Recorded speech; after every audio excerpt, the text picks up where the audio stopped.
okay, today I'm a little bit excited, so I might stammer a little more than I should. So here's the thing, I'm an expat and I was able to actually get the Gründungszuschuss. Now, if you know anything about that, you know that not everybody gets it, and there's a reason why, a really popular reason why. Now, if you're an expat who wants to start a business or become a freelancer, and you've maybe not heard of it, the Gründungszuschuss is a grant from the government to help you with the first 6 months of your business. And yes, I'm talking about money, because who wouldn't like that? And the best part is that it's 60% of what you last earned plus 300 euros. Now, can you imagine getting that for free for 6 months? And from what I've also heard, it's also tax free. So it wasn't easy, but in this video I will share who this is for, the documents you need, and the extra mile that I went through to make sure that I actually got the grant. Now let's start. First things first, who is this for? There are two main conditions you should meet, and this is where a lot of people fail. Number one is you should be unemployed and you should be already receiving ALG1, which is the Arbeitslosengeld 1, the first level, I think. And you need to have been unemployed for at least a day. It shouldn't be a situation where you've been let go in May and then the next month you start freelancing. Or let's say you leave your job in May and then June you start freelancing. You should have a period where you're already unemployed and you are registered with the Arbeitsamt and receiving some form of the ALG1 already. The second condition you should meet is where a lot of people miss out on because they don't know about it. So if you are on the ALG1, you should research about this already. Now, if you've been receiving Arbeitslosengeld 1 and you're unemployed, you need to have at least 150 days left on your Arbeitslosengeld thing. And that's about 5 months left. And I think once you are past that, like you have like 4 months left on your Arbeitslosengeld, you may not qualify anymore because I think the cutoff is at 150 days. So this is something you really need to look into. Now, I had heard about the Gründungszuschuss from other freelancer friends of mine, and I was lucky enough to have a really awesome case worker at the Arbeitsamt who informed me about this and also gave me a list of everything that I need to do, and he was like, you should hurry up and do it as soon as you can and not just wait around, because of timing messes a lot of people up and you don't want to be kicking yourself wishing you had applied as soon as you could. And the case worker I had, he sent me all the links that I needed, all the information that I needed, and he was like, just do it like schnell, as fast as you can. Bitte. So I will also tell you the same thing. Schnell, as fast as you can, bitte. But make sure you are already on ALG1 if this is something you're thinking of or want to do. Next is the list of documents you need to apply for the Gründungszuschuss.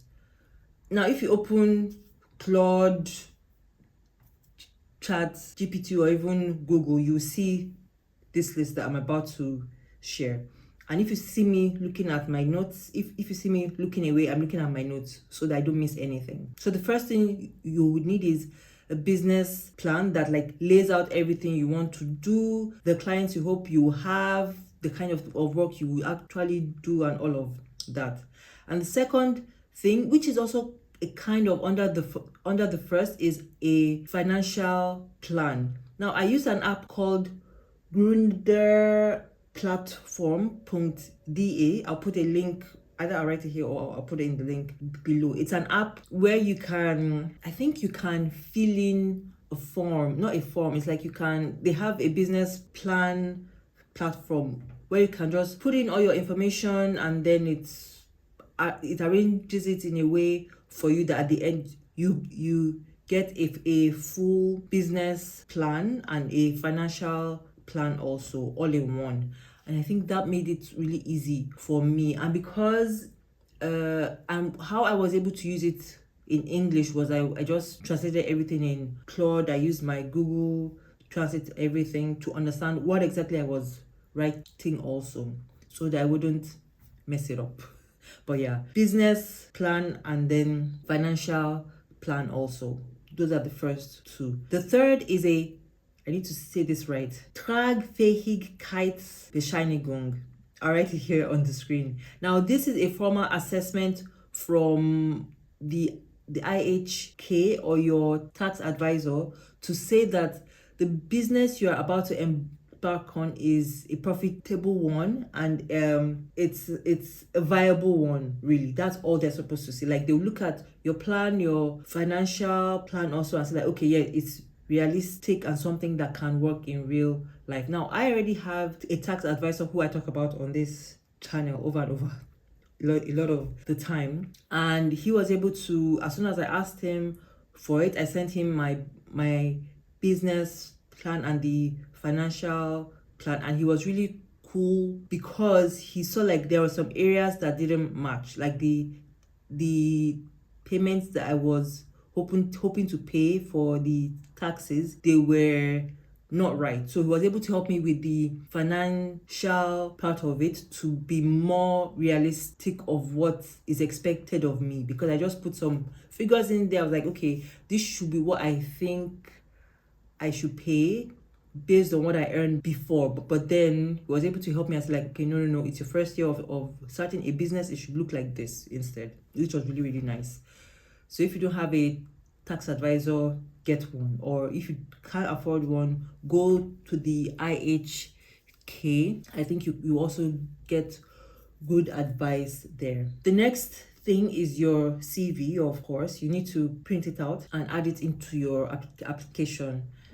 Not much to do there, which leads to the next thing, your application form. This you will fill online anyway, so yeah. And if you have a caseworker who is really cool like mine, I filled it out and I was asking like, is this right, should I write this here, should I write this? And he was very helpful with everything. Next thing is the proof of ALG1. Now, I think you get this from your caseworker or from the confirmation you receive that you are already on ALG1. So you should look on your Arbeitsagentur online profile to see if you have that letter, and you can just add it in there.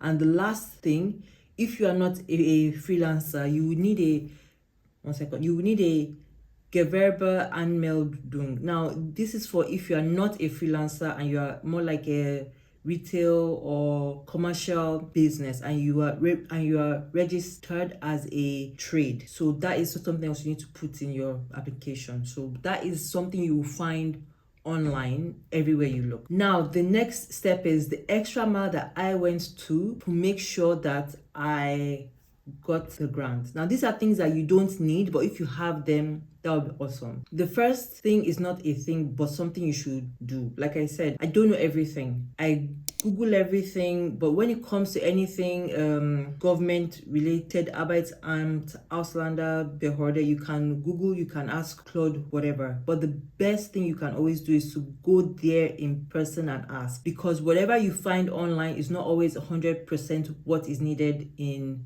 the Amt.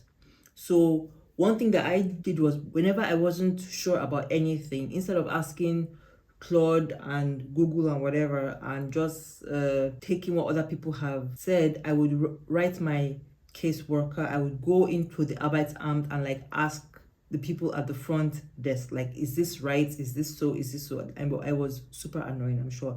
I asked about everything there was to ask. I'm very like, I need to know exactly what I need to do to make sure that I do it right.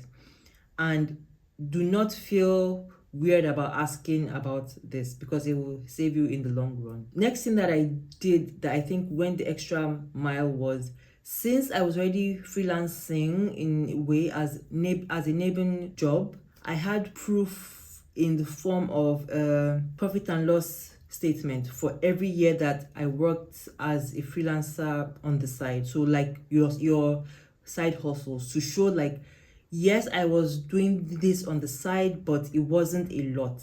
So now I want to take that thing on the side and make it whole, make it my full-time thing. I think this was just to show them that yes, I am capable of making money on the side, but now I want to make this little thing bigger. And I think that's what that was meant for. So if you have side hustles, I would say try to start reporting taxes on them, especially if it's like a Kleinunternehmer thing, so like a small business thing. So if you earn like 1,000 euros in a whole year on the side hustle, or like 5,000 euros in the whole year, or 10,000 in the whole year on the side hustle, I think the maximum you can go without having to pay taxes is about 20,000 euros in a year.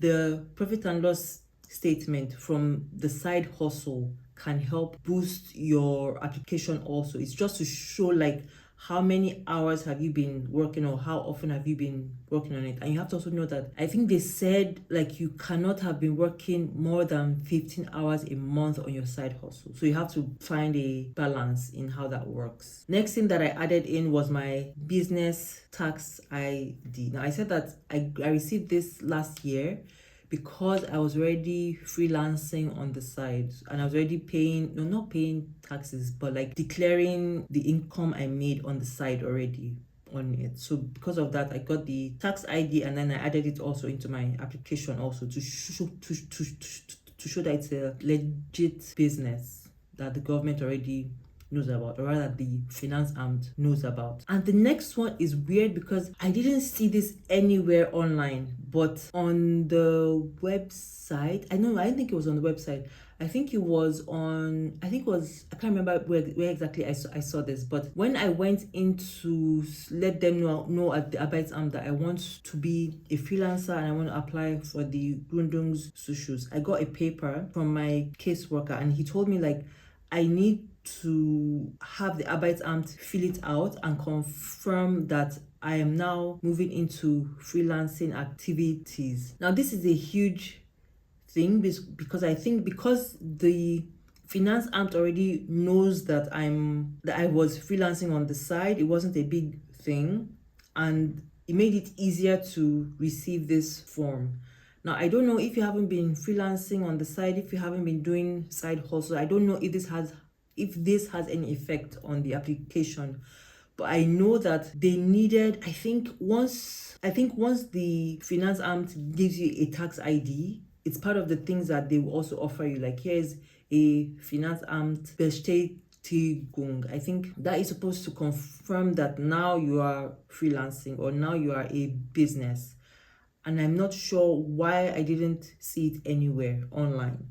But I think this is something you need to ask at the Arbeitsamt, and also ask your Finanzamt wherever you live about this. It's weird that I didn't see this anywhere online. If you go on Google or Claude, usually you won't see this anywhere. But make sure you add it to the list of things you want to use to apply. And the last thing that I did was, I was so lucky because I thought that, okay, after May I will be officially off work. I was thinking like, okay, I want to start officially freelancing in June. But then a friend of mine told me to wait to officially start in July, because in April was when I left work. May was when I was unofficially unemployed. I wanted to start officially in May, but a friend of mine said I should wait until June, because then I would have been unemployed and receiving ALG already, ALG1 for a while, and I didn't have to rush into it. I didn't have to stop it and start the Gründungszuschuss or start freelancing, but I wanted to do all of that because of my visa already. They wanted to see that I was working. I had some form of income already in the works. So that was why I didn't want to wait. I just did everything at once. And I think that was a fine balance that I had to manage, where it's like, yes, I'm unemployed, but I'm figuring it out now. I'm not just waiting and relying on government welfare or money, because I think that also shows them that you are working on things. The last thing that I wanted to say, instead of just going everywhere, is I applied a month after I was already unemployed, because from what I heard, you need to have been unemployed for a while before you can apply for the Gründungszuschuss. But make sure you still have at least 150 days left on your Arbeitslosengeld thing, because once it goes less than that, you're not allowed to have it anymore, which is really shitty. And yeah, it took a while to get the processing done, but after I think 3 weeks or 4 weeks, it was approved, and I got my first check in my account on the first day of the next month. So let's say the money for June, I received it 1st of July. Yeah, that was it. It was it felt really cool and really awesome to do. Now, so if you think you need a little help with the Gründungszuschuss, or you're not really sure if you can apply, or you still need some more information about it, feel free to reach out or send me a message, or you can just write it out in the comments below. Or if you applied and you did not receive it, I would like to hear your own story also. Like, what was that like? Did you have a case worker who was helpful or not? Did you apply after the 150-day cutoff mark, or have you just not ever heard of this before? Just write all of that down. I would love to hear what you have to say and share it with all of us. Another thing you should also know is, when you ask your caseworker about this, they're like a wealth of information for you. You shouldn't look at it like, oh, they're not speaking English, they're not speaking the language I would like, because you have to also be able to bend to them also in a way that they can accept you. If you just act like, oh, I'm helpless, I don't know this, I don't know that, it's kind of off-putting. And I think if they see like you are making an effort, you are trying to get yourself out of unemployment, I'm sure they will do whatever they can to get you out of it, because for them it's a positive thing when they can help you get a job or the start you need to be self-employed, because that's a good mark for them, and the unemployment statistics going down at the end, which is really cool. Well, it should be really cool at the end. And that's it. So let me know if you have any questions. I want to hear your stories in the comments below. Like and subscribe and all that good stuff. Share. I want to see everything from you guys. Let me know. See you in the next one. Bye.